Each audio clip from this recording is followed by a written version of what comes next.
1, 2, 3, 4.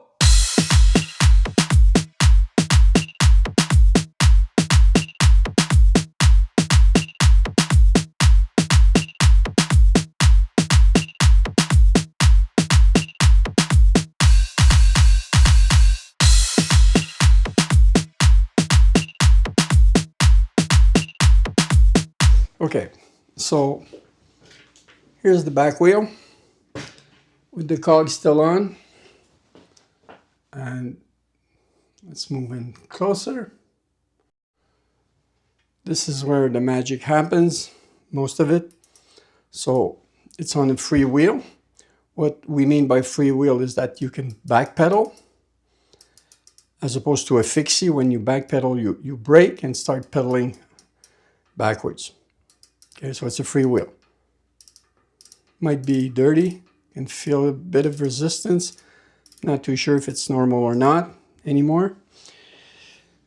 Point is, this is fixed with a nut. This big nut is called the 9 spline. So this is what you need specifically for this model of bicycle. And it's a pain to remove. Okay. Now, 15 years ago, when I did this, I got in touch with Park Tools. And yeah, they knew exactly what I was talking about. And they told me there was a specific tool, was this wrench. See, was supposed to do the job. So I tried it yesterday, and for the love of me, I couldn't get this to fix in any of the spines.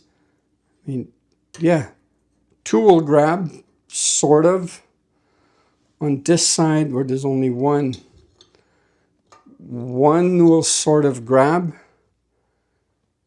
and this is not, it's not a thick part. It's like 1/8 of an inch. So, yeah, and you have to immobilize this part. And there's no way to do this. Even if I put a wrench here, there's 2 flats there, it will still move. I have to really isolate this.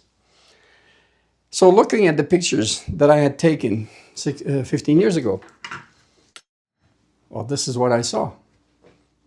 Look at that. I didn't use that specialty wrench at all. Yeah. I used one of those good old, locking wrench like this. I know it worked, but I don't know if I'm going to be able to do it this time.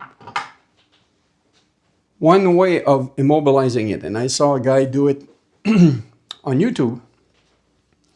Well, you use the old belt. The other guy had to change the belt. It was really, really bad. This one, it would be a shame to break, because that's one of the things Gates really explained very well. You cannot bend, twist, like that, those belts. They're carbon fiber. Actually, they even have instruction on how to unfold them, because when you get them, this is how they come. And the only way to do it is to unfold it like this. Otherwise, you're going to damage it. But since I'm going to change it anyways, trying to see if it keeps a shape, keeps an oval shape. A little bit, not too bad. So I could probably use it as a wrench, the belt wrench, and try to loosen like that. There is a direction, might not see it. There's an arrow pointing where it's lock. Yeah, turning it this way will lock it. So clockwise is locking, counterclockwise is unlocking. If I read this right, yeah, I don't know if you can see this. Right here, it says lock. And there's an arrow here. Maybe you see it, maybe you don't. This is lock, this is unlock. And see, easy to remember, when you try to unlock it, everything moves. I don't know, guys. I don't know. I'll do this off camera. I can try it in front of you, but don't think it's going to work.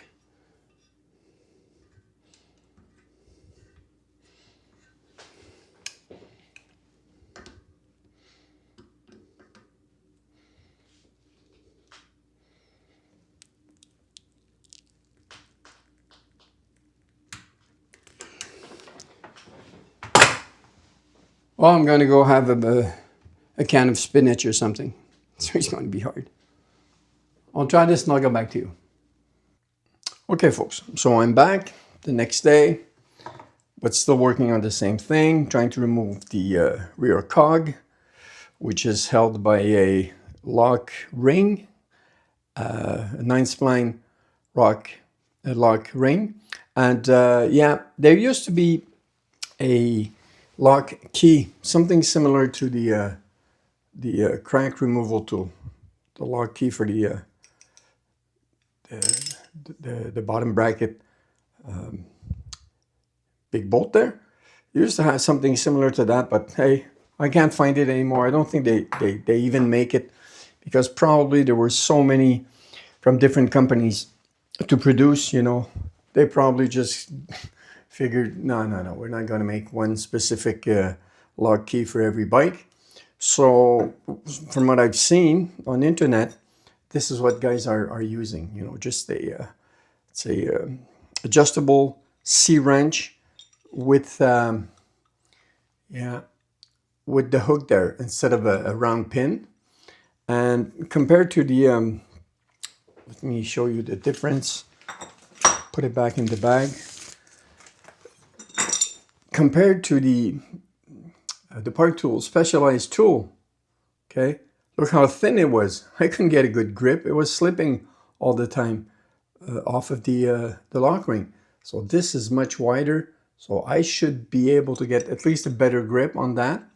Just one tooth there, or one hook, but I should be able to, yeah, get a decent hold on it. And also, this is what you need. Gates recommend this. They have their own. They sell it for way too much money. I got this one off of Amazon for I don't know. Well, it wasn't expensive. I think it was $14, $15, something like that. And it has a metal handle, at least. But I guess what breaks is this, or the joint here. But it's reinforced rubber belt. I think there's Kevlar layers here, from what I can tell. Yeah, so I'm going to try this, you know, tighten it around the cog. You just lock it like that, hold it in place, and it's a two-hand operation. You have to go like this. I understand the principle. I don't know if it's going to work. So yeah, let's go back on the wheel.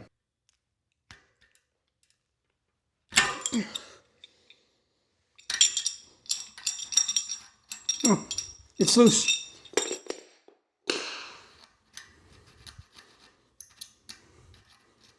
Oh, what do you know?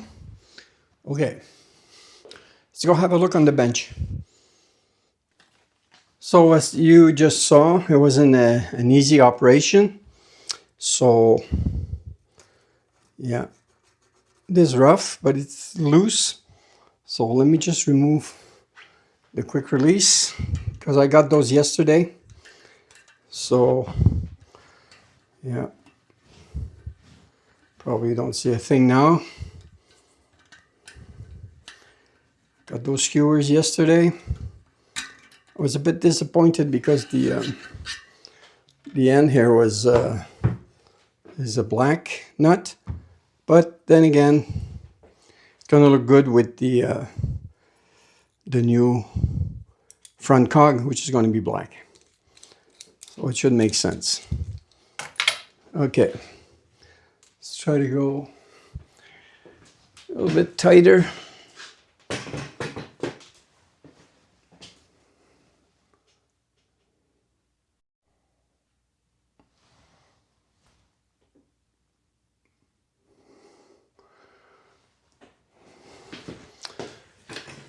So let's see what we've got here.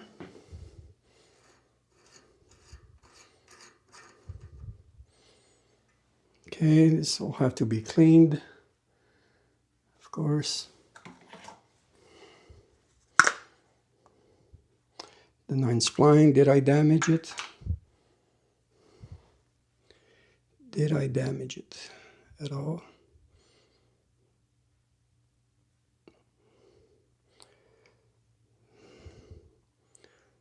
Looks good. Oh, acceptable.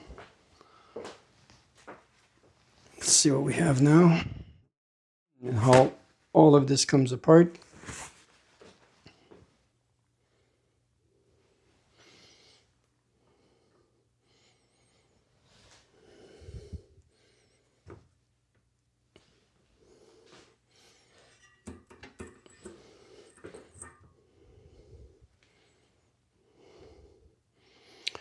That's really dirty, but since it shouldn't be moving. Yeah, you got the part number, Gates carbon drive,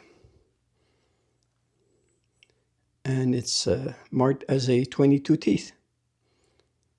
I don't know if you can see this.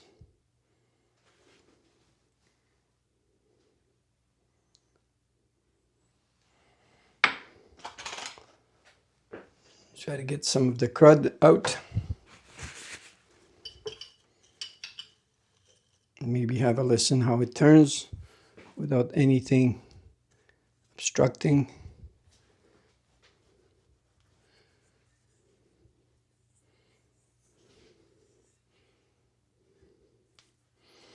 Yeah. More dirty than a radio, perhaps. But I guess not that bad for what it is.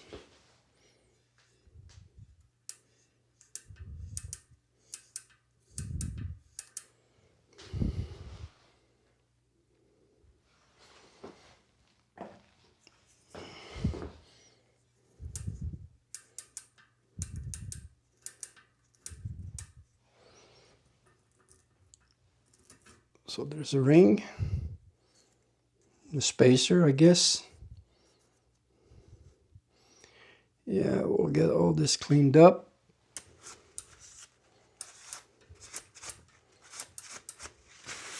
Okay.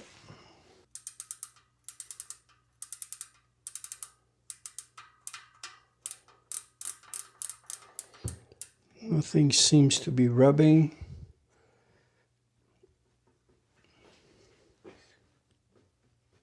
There's a bit of play because it's not tightened in.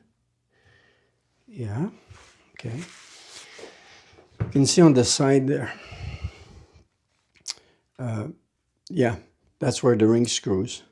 So it puts pressure on it, keeps it firmly in place. Let me see if I can access the bearings. This is what I want to see.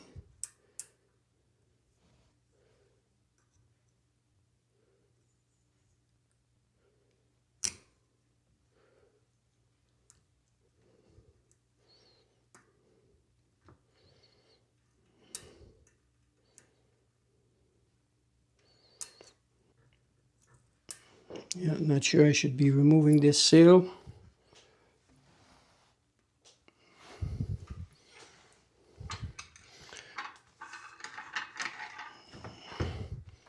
What about from this side? Same deal, it's pretty tight.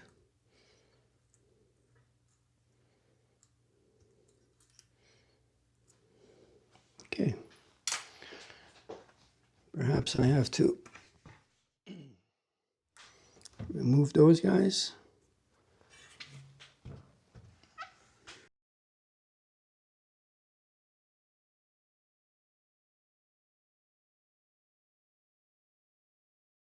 So okay, I'm back, and yeah, all I did was remove the parts from the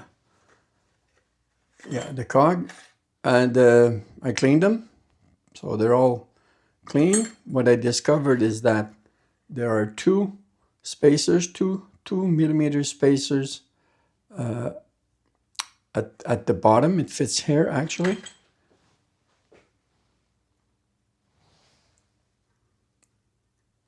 Yeah, two like that. So that'll have to be all re-greased, fresh grease, and yeah, it'll go like that. And what's particular is that, yes, it's the lock ring is a 9-spline lock ring, but what actually goes inside here is well, on the part there's 18 notches. So yeah, no wonder it fits great.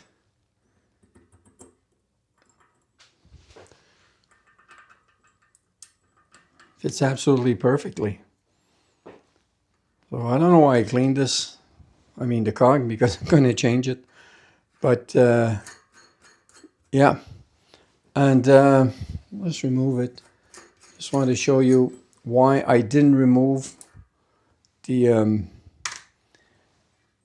the seal, the rubber seals. I was going to, and then I decided, well, they're pretty stiff, okay? I was afraid I was going to break them, break both seals on each side, and that I would cause problem, you know, that I would absolutely have to change the whole bearing set if I did, okay?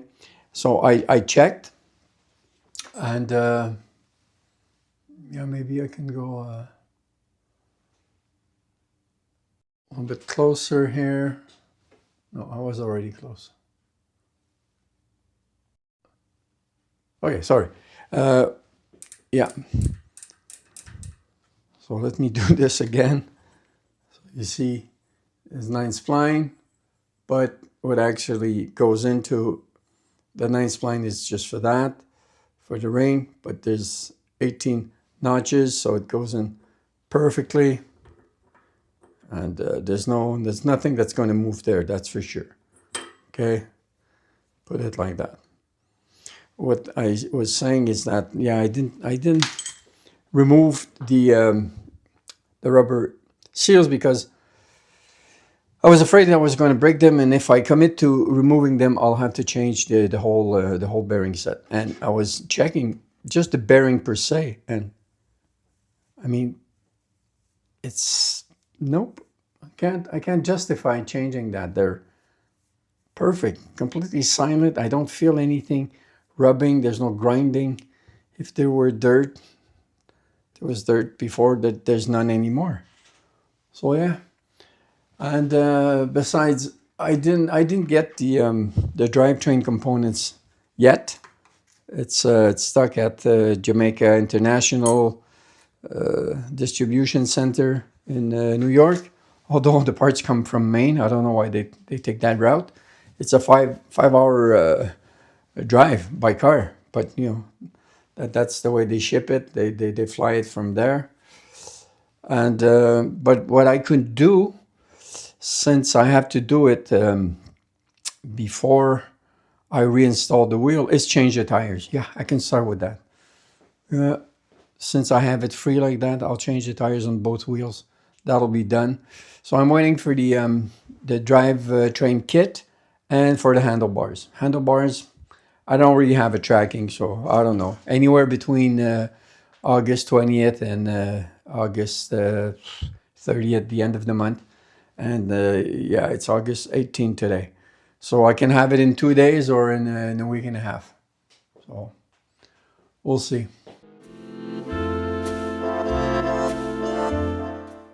Let's start with the rear tire because I already have it on the bench. And I'm telling you right away, this is going to be disappointing because I ordered orange tires. Look at the picture. And this is what I got.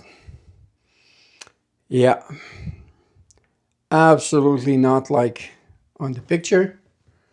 Absolutely not. But I'll start with those. Once they wear off, I'll see if I can get something a little closer to this color.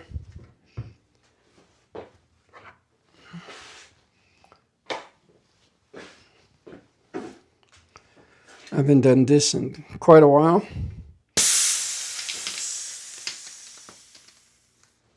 Boy. It's really stuck to it. It's stuck to the rim. I could feel it cracking.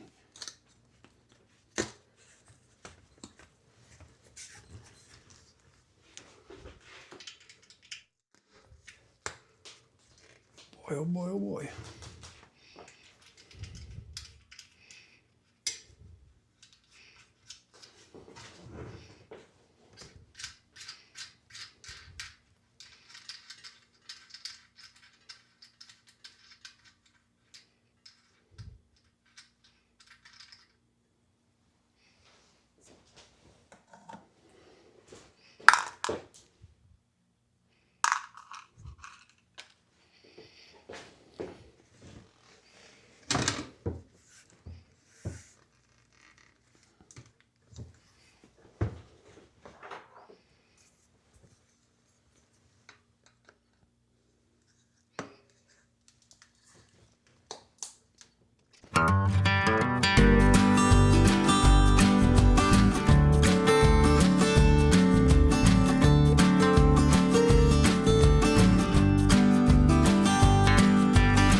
Yeah, I'm not sure I'm pinching the tube or not. You can see it.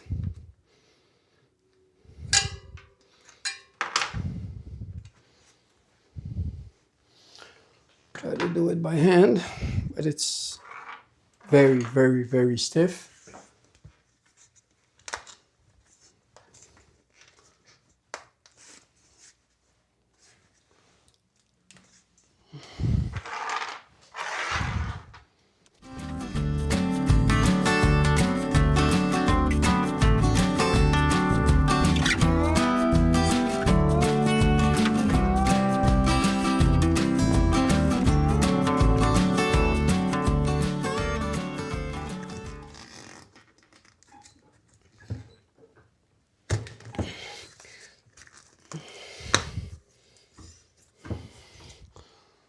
So yeah, too stiff to do it any other way than by hand. From what I can see, let's try to seat it properly everywhere.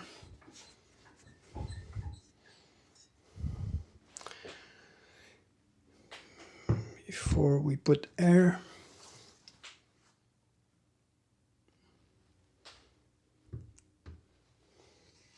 If it holds air. We'll see. Just loosen this for inflation. So they say 120, but maybe I'll go a little bit lower.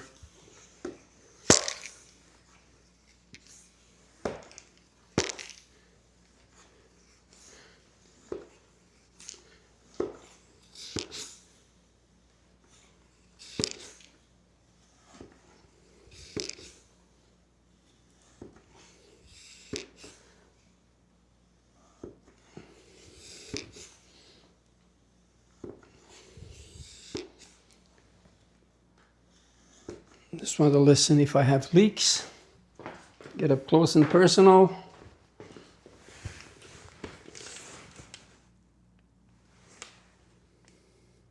So far, so good.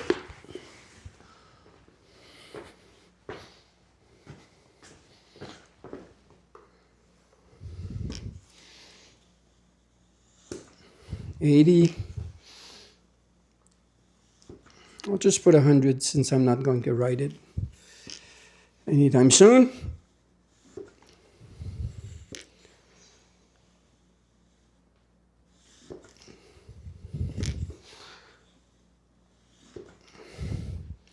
Yeah. Let me get the skewer. We'll put it on the bike just to see what it looks like.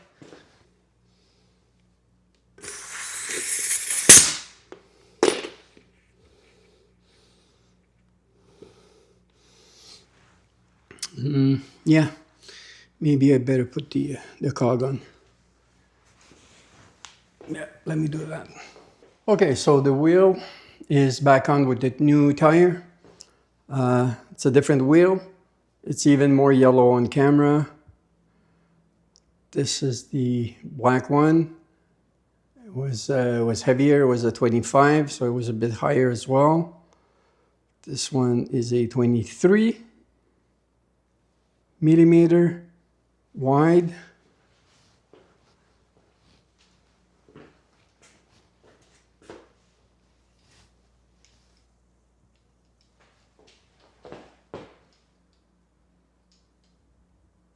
Yeah, the black line wobbles a little bit, so it's not seated perfectly everywhere. It'll settle when I write it, but I mean the top remains at the same distance, which tells me the wheel isn't warped. Good. That's done. Okay guys, welcome back. It's the next day, so that would be day 5 working on the bike. And yeah, yesterday I got the handlebars. I already had the grips. And yeah, either I messed up really badly or there's something I don't understand. You see on my other bike, the handlebars are 600 millimeters or 2 foot wide. And for me, it's a bit too wide. It's sort of painful in my elbows. And honestly, I don't remember what I had on the old district. I don't think they were that wide. So I got some smaller ones. So I got some 490 millimeters or so instead of 600. And way too small, way too short. It's like for a kid's bike. So that's not going to work. Besides, I was looking for chrome. That's why it took so long to get them. Not brushed aluminum or alloy. I just wanted them chrome. And the pictures, the description said chrome. They look chrome on the picture, but no, they're not.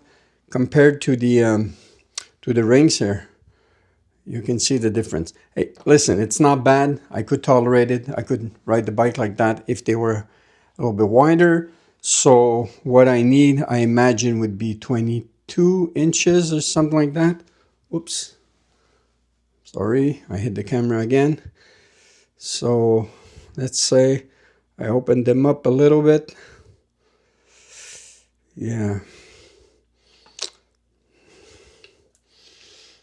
Yeah, what I'm thinking is I'll probably have to get 600s, try them. If they're too wide, I'll have to cut them half an inch on each side, or maybe an inch on each side. And I found a bike shop in Montreal who seems to have a lot of them. I wrote them today. I didn't have a reply. The guy must be busy. I might drop by tomorrow. But that's the situation with the handlebars. So close but no cigar. This morning I got the drivetrain kit in the mail. So let's open this. Pretty sure that's what it is. Packing slip there. Let's try from the bottom.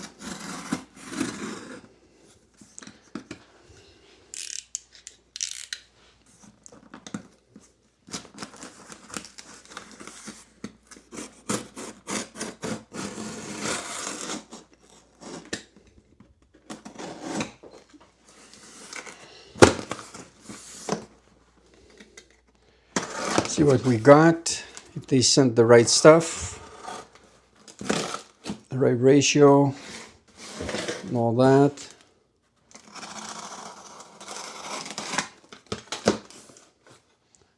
Okay.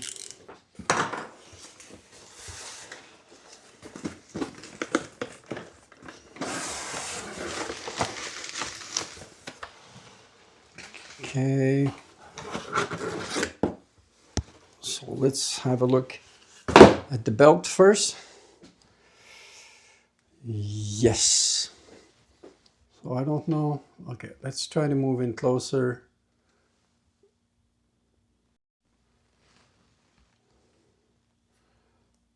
You see the center line there? The ridge? Yeah. It's dusty. I'll have to clean it.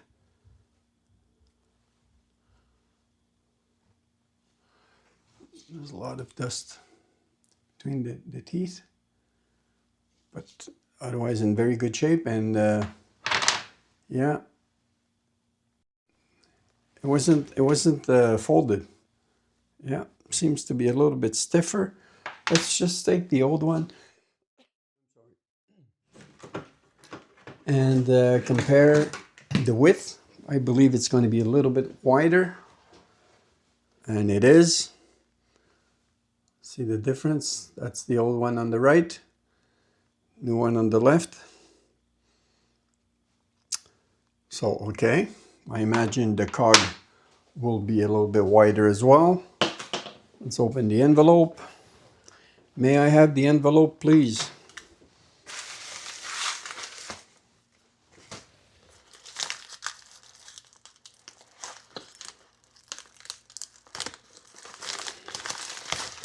Yeah, that never works.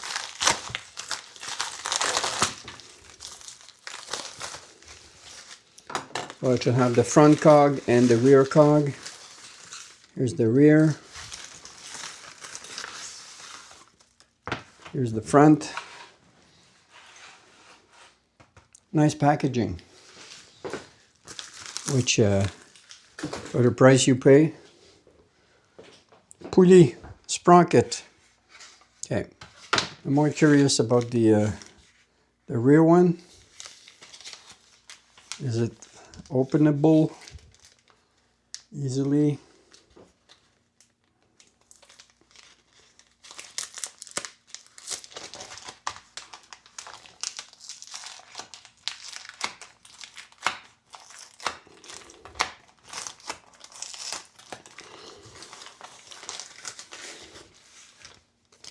The bill's inside. Oh, he even gave me a sticker. How nice is that? 1-800-BIKEMAN. They're in Maine. Do I have the city here? Woolwich, Maine. Never been there. Nice sticker. It's not going on the bike, that's for sure. That's for sure. I worked hard enough to get off the the ones that were there. I'm going to keep my bill just in case. Have a look.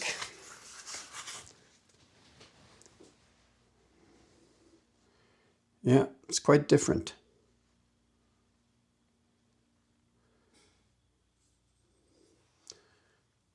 So it says 20 teeth. That's good. Carbon drive, CDX system, black with the parts number. Rev B, well, I don't know what that means. And oh, okay, I see. So the ridges are, yeah, like sort of inside of the belt. I thought they would be protruding. No, that's where they are. I see. So it's mostly the side of the belt that will grab onto it. But hey, that's what a fit. Fantastic fit. That will never move. From side to side. Wow. Beautiful. So is it centered? Is it the same spacing from one side to another? Let's reverse it. Seems to be. Hence the name Centerline. Okay, let's see if we have the matching front cog. Should be black as well.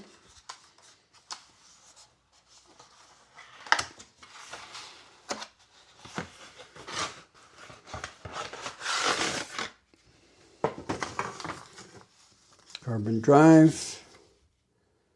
Okay. It's not a shiny finish, but it's okay. What is this? Instructions? No, come on. Not instructions.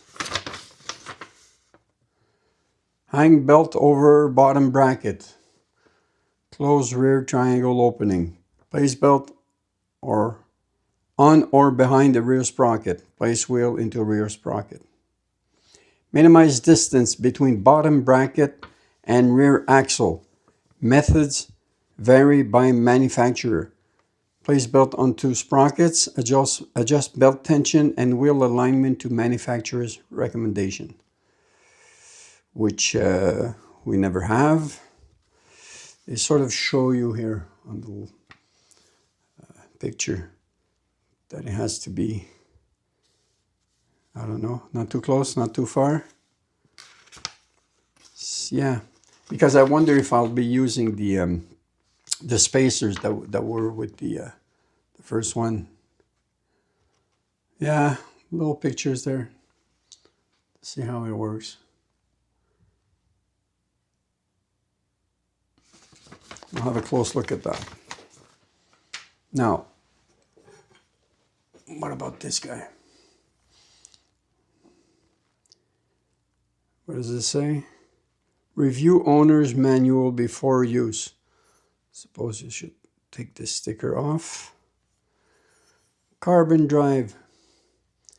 CDX.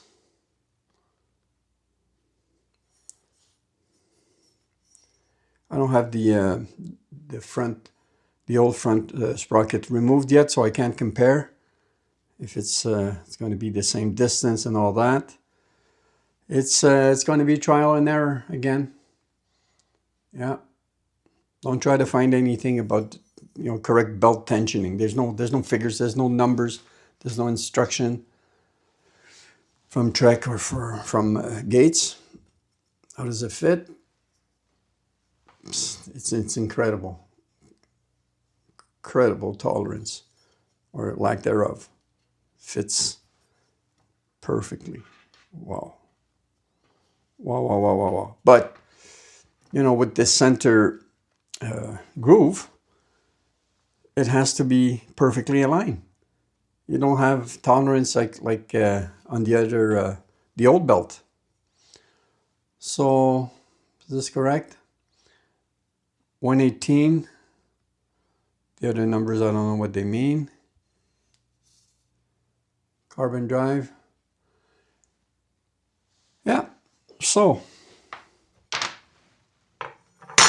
I'll get my tools.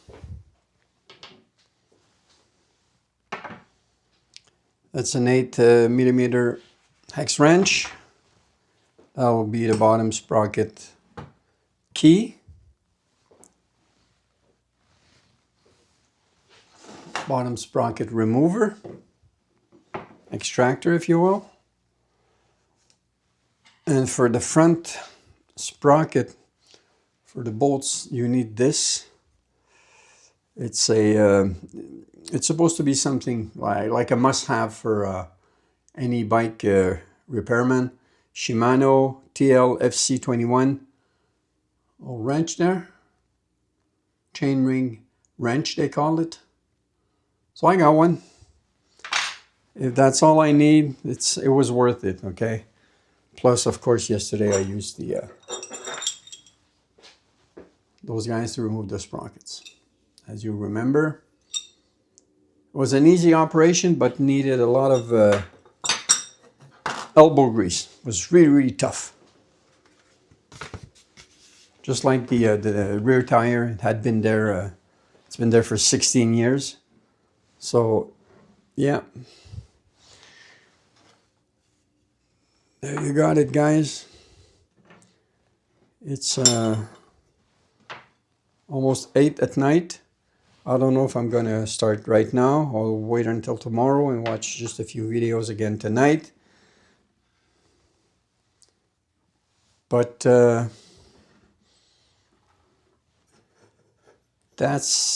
think that's going to be the toughest job of all in this restoration, to upgrade the drivetrain. I think that's going to be the toughest part. But hey, I like a challenge. Can't be worse than working on a German radio, right? Right. So I'll be back.